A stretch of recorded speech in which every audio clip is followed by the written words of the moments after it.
Sir छोटी बच्ची की फ़्रॉक का आसान तरीका बता दें। तो क्या कितनी लंबाई कितनी थी? सर 54।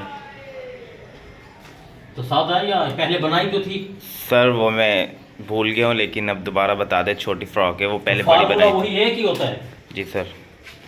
फार्मूला बेटा एक ही है, बड़ी फ्रॉक हो या छोटी हो। जी सर। तो आप कहते हैं भूल जाता हूँ, भूलने का तो इसमें कोई चांस ही नहीं है। 0 से 1 क्या है, 0 से 2, 0 से 3 बॉडी की कुल लंबाई, 0 से 4 स्टिचिंग अलाउंस दबाव के लिए, ये हर बात लिखी हुई है। 0 से लेकर ये पूरा मुकम्मल पेज आप देख देख के, इसको देख देख के, फ्रिल को देख देख के बनाएंगे तो बन जाएगा। ये बॉडी तो बना लिया आपने, ये इसे करो। जी सर।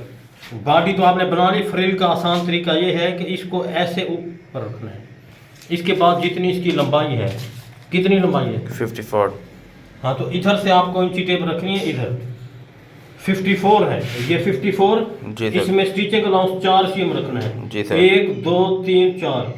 अगर आजकल फ्रॉकें लंबी चल रही हैं तो थोड़ी लंबी भी रखते हैं, क्योंकि ये कमीज से निस्बत फ्रॉक लंबी होती है।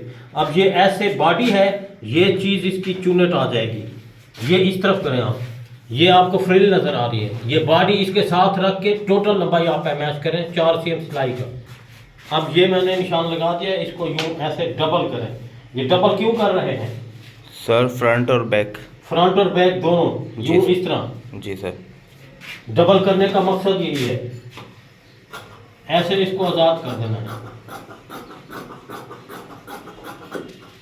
इसको भी आज़ाद कर देना है। दूसरी कैंची कहाँ है? ये तो चल नहीं रही।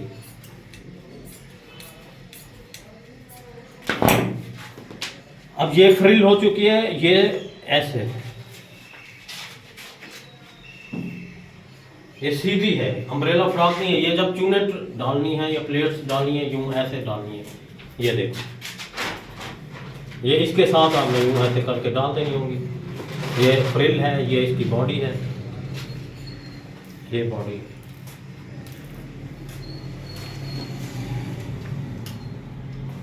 ये सीधी उल्टी देख करके सिलाई डालनी होगी। चूनेट साफ सुथरी और खूबसूरत। ये अब कुल लंबाई आपके सामने पैदा हो गई है। बॉडी का फार्मूला आपके सामने है। अगर इसके ऊपर आपने क्या ये नेट लगानी है? जी सर।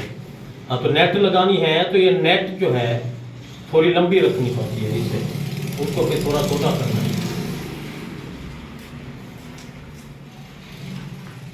अभी आपके सामने यूं ऐसे। अब जितना ये है इसका दुगना ले लेना है, दुगना लेकर सीधा सीधा कट कर देना है। आसान तरीका एक और ये है कि इसी को ऊपर रख लो। कैंची मेरे वाला लाइन का उधर से।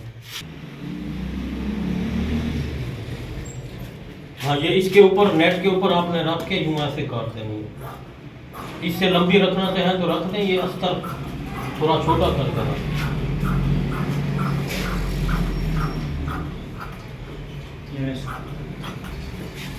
हाँ, ये बड़ी कैंची है ना, इससे ये अस्तर को थोड़ा सा छोटा कर देना होगा। जी सर। ये अस्तर थोड़ा छोटा हो जाएगा, ये जाली इसके ऊपर आ जाएगी। अगर बराबर रखना चाहें तो वो खूबसूरती नहीं आएगी, ये थोड़ा सा नीचे लटका हुआ होगा, क्योंकि जब चूनेट आएंगी तो खूबसूरत नज़र आएगा। अगर 3 स्टेप बनाने हैं, इससे लंबे छोटे वो आप बना सकते हैं, क्योंकि पीस कम है। ये 2 स्टेप तो ये आपको नज़र आ रहे हैं।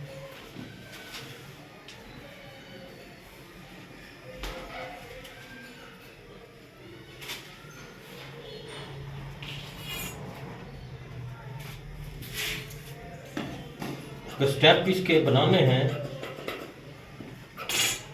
नेट ज़्यादा बच रही है तो फिर और भी स्टेप बना सकते हैं।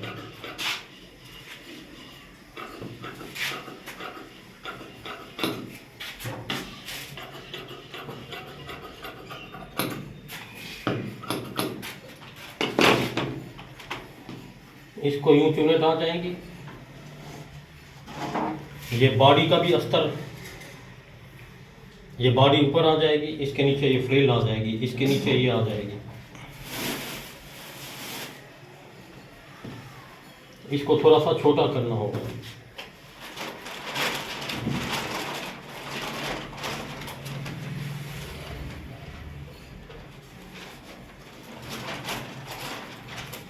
नीचे वाला अस्तर थोड़ा सा छोटा कर देना, जी सर। 5-6 cm जितना। इसके ऊपर ये आ जाएगी, इसके ऊपर भी लगानी है नेट। जी सर। हाँ, तो इसके ऊपर नेट लगानी है तो इसका आसान तरीका ये है, इसको ऐसे रख के आपने बराबर कट कर देना है। एक इधर से रख के, दूसरा इस तरफ। अगर इसको सुई से कच्चा करके फिर बना लें तो ज़्यादा बेस्ट होगा, क्योंकि बैक पर जिप पट्टी है, तो जिप पट्टी के लिए आपने अलग अलग कट करना है। यूं एक,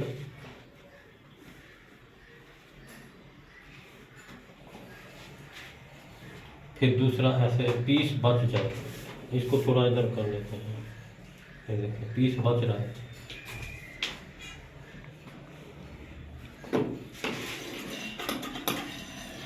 ये थोड़ा सा मैं ज़्यादा रख के काट के दे रहा हूँ, सुई से इसको कच्चा करके। जी सर।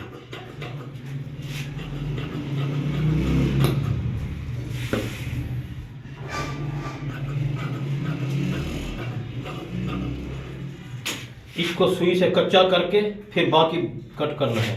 इसको भी ऐसे पड़ा रहे, इसको सुई से कच्चा करके फिर कट कर देना। जी सर। तो कोई मसला नहीं है। ये अस्तर ये बाजू के साथ भी लग सकता है। जब बाजू कट करेंगे तो बाजू भी इसके ऊपर रख के काट देना, पैड बाजू बन जाएंगे। ये इसकी फ्रिल है चूनेट वाली। तो और कोई मसला तो नहीं है ना? नहीं सर। हाँ, तो बस ये बाकी काम आपका है। यूँ इसकी चूनेट खूबसूरत आ जाएगी इसका। तो इस आसान तरीकों को अपनाएं। अपना ख्याल रखिए। अल्लाह हाफ़िज़।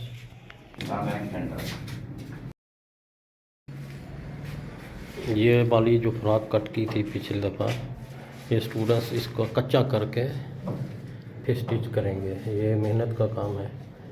ये कच्चा करने के लिए दूसरे धागे का इस्तेमाल किया जा रहा है। ये देखिए।